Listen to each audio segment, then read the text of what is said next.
మీరందరూ ఒక్కచోట సమావేశమైనటువంటి సందర్భంలో అక్కడికి వచ్చి నేను మీతో నా మనోభావాలు పంచుకోవటం అనేది ఇది నిజంగా ఒక మంచి అవకాశంగా నేను భావిస్తూ జర్నలిస్ట్ సంఘం వారందరికీ కూడా పేరు పేరున నా ధన్యవాదాలు నేను తెలియజేస్తున్నాను నాకు ఆ రకమైనటువంటి అవకాశం అందించినందుకు.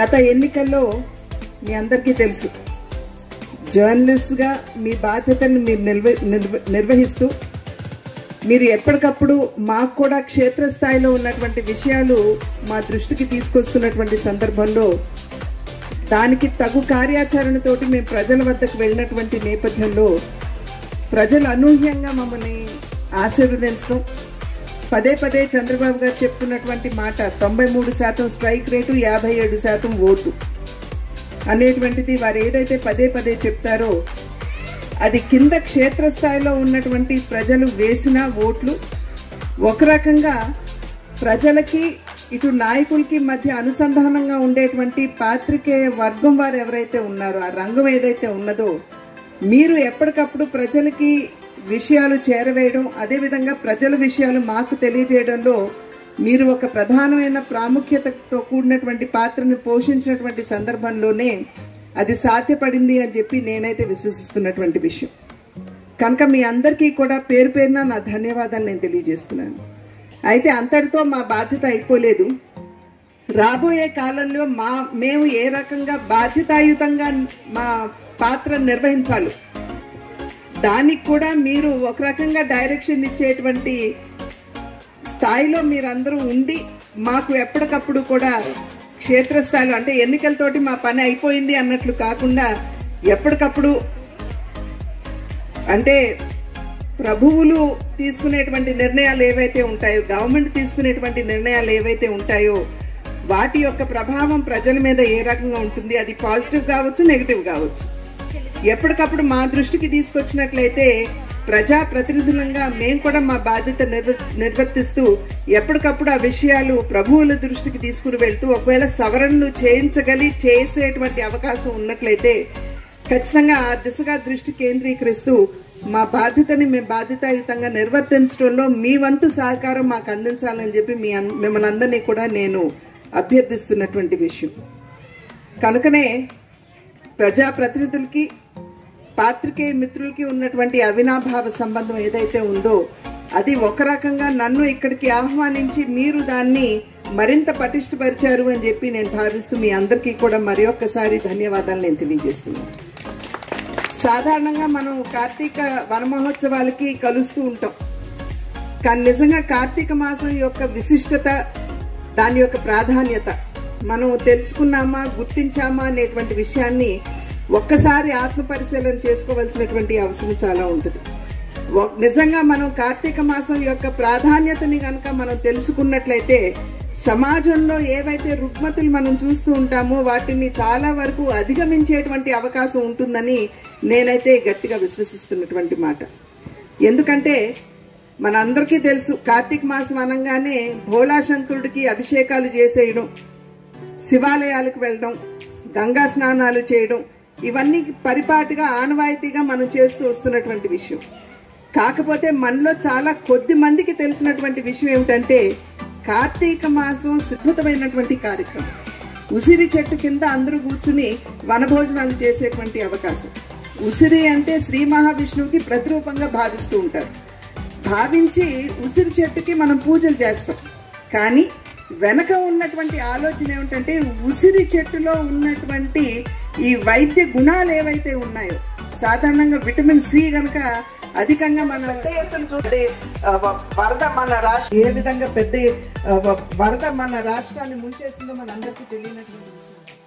కనుక ప్రకృతిని కనుక మనం గౌరవించి పూజించినట్లయితే ప్రకృతి మనని కాపాడుతుంది అని చెప్పేటువంటి విషయం సజీవ నిదర్శనం అని చెప్పి మనం కూడా గమనించవలసినటువంటి కార్తీక మాసం. కేవలం కుటుంబాలతో కలుస్తాము, మనం మంచి చెడు మాట్లాడుకుంటాము, ఇటువంటి విషయాలు భావి తరాల వారికి కూడా తెలియజేసేటువంటి అవకాశం ఆస్కారం ఉన్నట్లయితే ఉన్నదో సాంప్రదాయం ఏదైతే ఉన్నదో మనం కొనసాగించుకునేటువంటి అవకాశం ఉంటుంది. ఎందుకంటే మన భావి తరాల వారికి మీ అందరికీ తెలియనటువంటి విషయం కాదు. ఇంకా మన భావి తరాల వారికి ఇటువంటి విషయాలు తెలియజేసే విధంగా కూడా మనం ఈ రోజున మహోత్సవాన్ని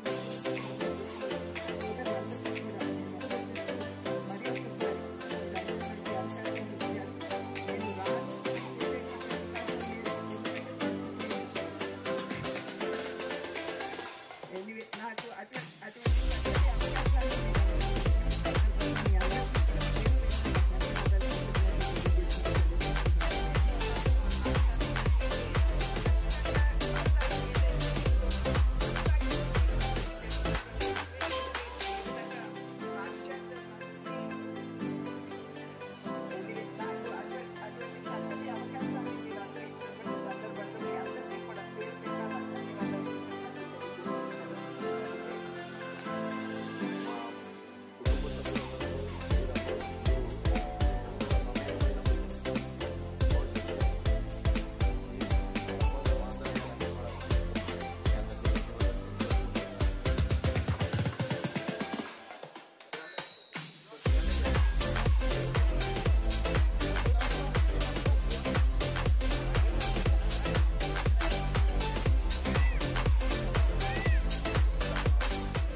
హైదరాబాద్ విజయవాడ అని కాదు, రాజమండ్రి ఆయనే. ఇక్కడ మన బీజేపీకి డాక్టర్ గారికి కూడా వైద్యం చేస్తూనే ఆయనలో ఉన్న కళానికి తీసుకొచ్చేందుకు ఆయన సినిమాలో కూడా ఉద్దేశించి కాసేపు మనల్ని కూడా నవ్వించడానికి అందుకని ప్రయత్నం అని అన్నాను. రావడం చాలా చాలా సంతోషంగా ఉంది. ప్రెస్ మిత్రులందరూ, మీడియా మిత్రులందరూ స్ట్రెస్ లేకుండా ఉన్నారంటే దానికి కారణం మీరే, మీ ఫ్యామిలీస్. సో చాలా చాలా సంతోషం. ఎందుకంటే డే టు డే లైఫ్లో ప్రతి ఒక్కరూ స్ట్రెస్గా ఉన్న రోజుల్లో ఎక్స్పెషల్లీ ఈ ప్రొఫెషన్ ఏవైతే ఉందో ప్రెస్ వాళ్ళు పరిగెడుతూనే చెప్తున్నారు కరెక్టే. అక్కడి నుంచి ఎక్కడికి వాళ్ళ ఒత్తిళ్ళు చాలా ఎక్కువగా ఉండి ఈ టైంలో వాళ్ళ కొద్దిపాటి రిలీఫ్ ఏదైనా ఉంది అంటే అది ఫ్యామిలీ. మీరు కనుక అక్కడ స్ట్రెస్ రిలీఫ్గా లేకపోతే చాలా చాలా కష్టమైన ఈ ప్రొఫెషన్లో ఈరోజు కార్తీక్గా విడిపోయి వనభోజనాలు పెట్టుకునే సమయంలో మనందరిది ఒక కులం అని మనం గట్టిగా నమ్మి మనంతా ఒక్కటే అని నమ్మి వచ్చిన ప్రెస్ క్లబ్ ఎవరైతే ప్రెస్ సంబంధించిన కుటుంబీకులందరికీ కూడా నా శుభాకాంక్షలు. మీరు ఎప్పుడు ఆనందంగా ఆరోగ్యంగా ఉన్న మనస్ఫూర్తిగా కోరుకుంటున్నా. మీ అందరికీ ఆరోగ్యంగా ఉండాలంటే నేను ఒక ఎక్సర్సైజ్ చెప్తాను, చేస్తారా? క్లాప్స్ కొట్టండి, గట్టిగా క్లాప్స్, ఇంకొంచెం గట్టిగా కొట్టండి. ఇక్కడి నుంచి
కోపం వచ్చింది అంటే నేను సైలెంట్ అయిపోతా.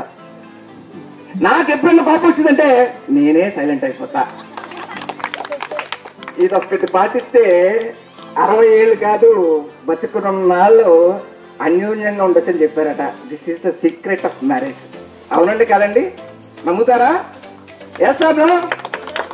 సో చాలా సందర్భంలో చెప్పా, నేను కెమెరా ముందు నిల్చున్నాను అన్నా, కెమెరా నుంచి ఒక డైలాగ్ చెప్తున్నానన్నా, దానికి కారణం ఇంట్లో ఫ్యామిలీ నన్ను ఎటువంటి స్ట్రెస్కి గురి కాకుండా చూడటం వల్లే నేను నిల్చోగలిగా, కెమెరా ముందు చెప్పగలిగా. అలాగే ఈరోజు ఇక్కడున్న నా సోదరులు అందరూ బయటకు వచ్చి ఇంత గొప్పగా చాకచక్యంగా పనులను నిర్వర్తిస్తున్నారు అంటే దానికి కారణం మీరందరూ. అందరికీ కూడా శిరస్సు వంచి నమస్కరిస్తున్నా. Thank you so much. నమస్తే.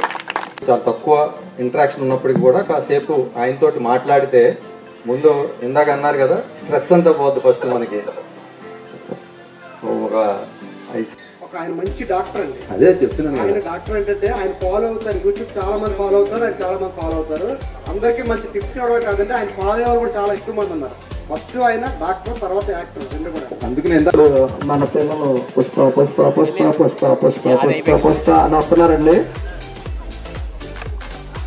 ఎవరండి?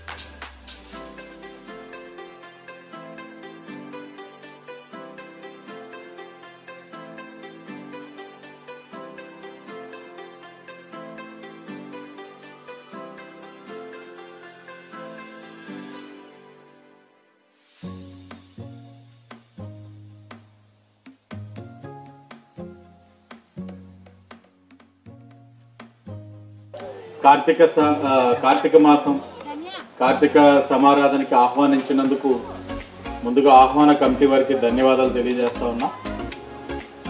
మరి ఏ సంవత్సరం కూడా నాకు తెలిసైతే పెద్దలు ఆదిరెడ్డి అప్పారావు గారు కార్యక్రమం మిస్ అవ్వడం అనేది ఉండేది కాదు. మరి వైరల్ ఫీవర్ అవడం వల్ల ఉదయం నేను బయటికి వెళ్తున్నప్పుడు కూడా ఆయన ఏ కార్యక్రమం గురించి అడగట్లా, ప్రెస్ క్లబ్ ఉంది వెళ్తున్నావు కదా అని అడుగుతున్నారు. అది నేను వెళ్ళబోతున్నాను వండిస్తారా అని చెప్పి ఆయన్ని అడిగాను నేను.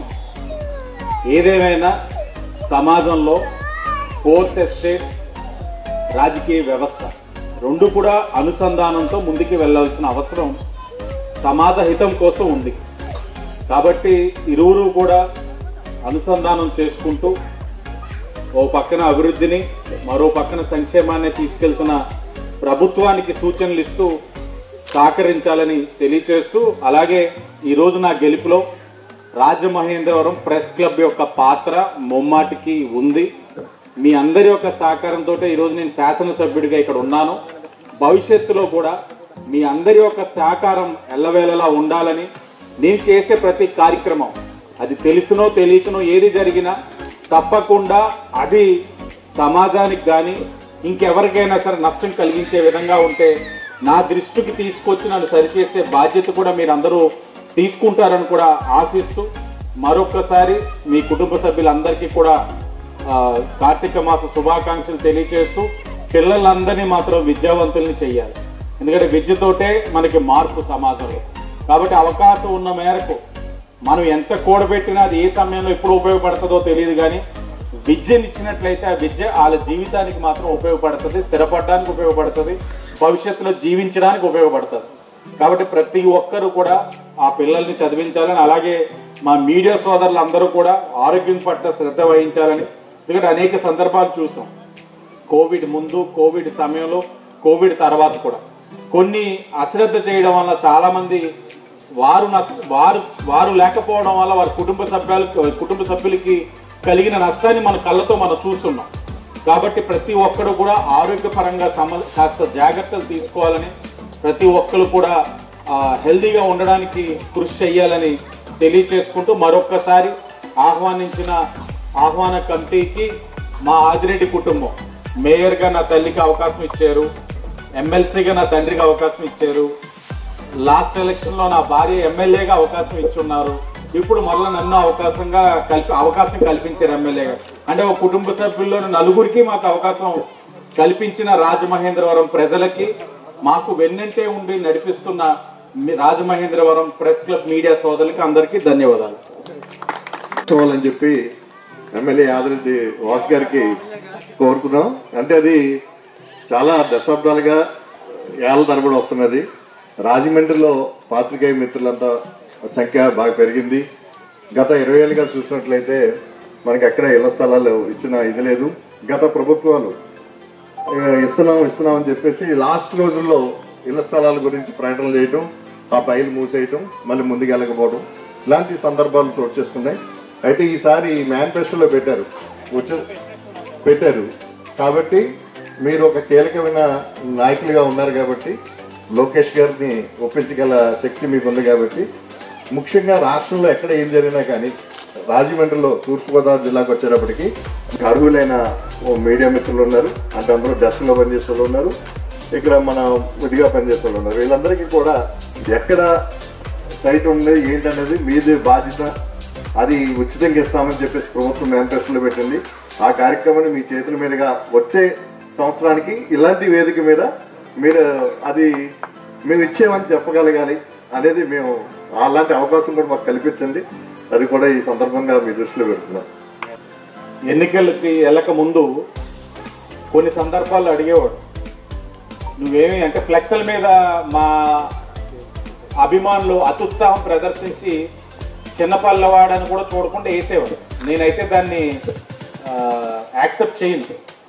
వేసినప్పుడు ఆడు చూసి అప్పుడు నువ్వేనా ఫిక్స్ అయిపోయి ఏంటి నన్ను నెక్స్ట్ దింపుతావని అని అడిగాను.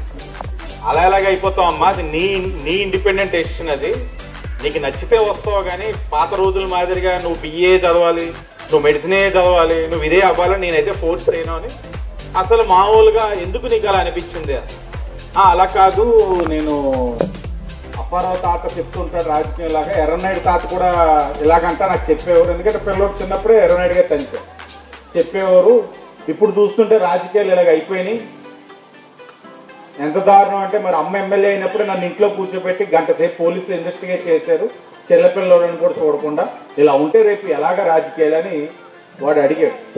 అంటే నేను అంటున్నది ఏంటంటే ఆ జనరేషన్ వాళ్ళు ప్రతిదీ ఆచితూచి ఆలోచించి ప్రతిదీ చూస్తున్నారు చిన్నపిల్లడని. అంటే అధికారంలో ఉన్నవాడు ఏది చేసినా చలామణి అవుతుందనే ఊహలు మాత్రం వదిలేయాలి. ఈ జనరేషన్ వాళ్ళు ప్రతిదీ చిన్నపిల్లవాడి నుంచి ప్రతి ఒక్కరు క్వశ్చన్ చేసే తత్వం మీరు చూసే ఉంటారు. తెలంగాణలోని మాక్ అసెంబ్లీ పెట్టారు, యూత్ని పెట్టి సీఎం రేవంత్ రెడ్డి వెళ్ళారు. రేవంత్ రెడ్డి ఉండగానే అడుగుతున్నారు ఎందుకు ప్రజాప్రతినిధులు గాజులు వేసుకొని తిరగమనం వాళ్ళు వెళ్ళారని. రేవంత్ రెడ్డి ఎదుర్కొంటేనే ఒక పాప అడగగలిగింది అని అంటే వాళ్ళకి వాక్ స్వేచ్ఛ చాలా ధైర్యంగా ఇవ్వగలుగుతా ఉన్నారు. కాబట్టి అలాంటి వాళ్ళని తీసుకురావాలన్నప్పుడు కొద్దిగా ఆలోచించుకొని నేను కూడా ముందుకు తీసుకురావాలి. ఏదైనా మన అడిగారు పెద్దలు, మేనిఫెస్టోలో ప్రతి అంశాన్ని ఫైనాన్షియల్ ఆర్థిక పరంగా ముడిపడి ఉన్న ప్రతి అంశాన్ని చాలా జాగ్రత్త, ఎందుకంటే 5 సంవత్సరాల విధ్వంసాన్ని 5 నెలల్లో ఒక స్థాయికి తీసుకొచ్చాం. ఇప్పుడిప్పుడే ఇన్వెస్టర్స్ వస్తూ ఉన్నారు. రిలయన్స్ ఇండస్ట్రీస్ అన్న వాళ్ళు 65,000 crores తోటి 500 బయో గ్యాస్ ప్లాంట్స్ పెడతా ఉన్నారు. లూలు గ్రూప్ తెలంగాణ నుంచి వస్తూ ఉంది. టాటా గ్రూప్ 10,000 కోట్లు ఇన్వెస్ట్మెంట్ చేస్తూ ఉన్నారు. అలాగే మిత్తల్ గ్రూప్ వచ్చి 1,40,000 కోట్లు అనకాపల్లిలో పెట్టి 70,000 ఉద్యోగాలు ఇస్తా ఉంది. అదానీ గ్రూప్ ఇన్వెస్ట్ చేస్తా ఉంది. ఇవన్నీ పైప్ లైన్ ఒక్కొక్కటిగా జరుగుతూ ఉన్నప్పుడు సంక్షేమం చెయ్యాలి అని అన్నప్పుడు ఆర్థిక పరంగా సంపద సృష్టించే విధంగా ఆలోచన చేస్తా ఉంది ప్రభుత్వం. ఇది చేస్తూ ఒక పక్కన సంక్షేమం చెయ్యాలి. కేవలం మనం ఇచ్చాం కదా హామీ ఏదో ఒక విధంగా అప్పో చేసి ఈ వనం సెంట్రల్ గవర్నమెంట్ దాన్ని ఏదో ఒకలాగా డీనోటిఫై చేసి తాకట్టు పెట్టేసి డబ్బు తెచ్చి బట్టలు నొక్కితే అవ్వదు. మనం ఎంతసేపు సంపద సృష్టించి సంక్షేమం చేయగలిగితేనే ఈ రాష్ట్రం సస్టైన్ అవుతుంది. ఆలోచనతో చేస్తా ఉన్నాం. ప్రతి హామీ నెరవేరుస్తాం. అందులోని ఈ రోజున ప్రతి రాజకీయ పార్టీకి ఊపిరి పోసే వ్యవస్థ మీడియా వ్యవస్థ. మీరు తలుచుకుంటే ఊపిరి ఇస్తారు, లేకపోతే ఊపిరి అలాగా వెంటిలేటర్ ఐసీయూ వెంటిలేటర్కి వెళ్ళిపోతుంది. కాబట్టి మిమ్మల్ని చాలా జాగ్రత్తగా చూసుకుంటాం. ఇచ్చిన హామీల్లో ఫస్ట్ ప్రయారిటీ మీదే ఉండేటట్లుగా సీఎం గారికి, డిప్యూటీ సీఎం గారు లోకేష్ గారికి మీ మాటగా పంపించే బాధ్యత నేను తీసుకుంటాను. ధన్యవాదాలు.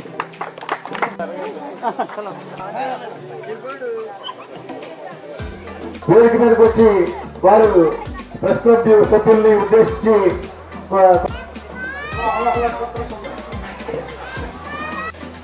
ఎన్టీవీ చిరు గారు ఒకసారి వచ్చి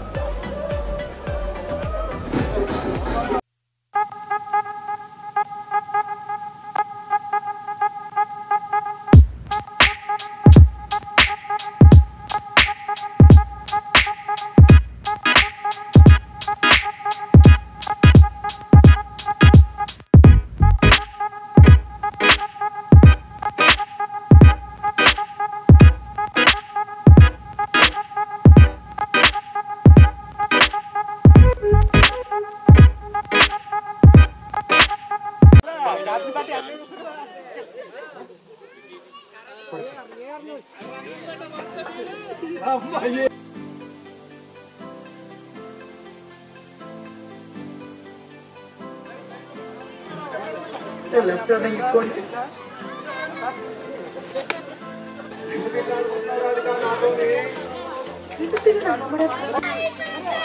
సింగిల్ నెంబర్ 2 వచ్చింది. మధు వాళ్ళకి వచ్చింది. నా పెర్ఫార్మెన్స్ మీకు నచ్చినట్టయితే స్మాల్ బాక్స్ స్పేస్ ఇచ్చి పద్మశ్రీ పిఐడి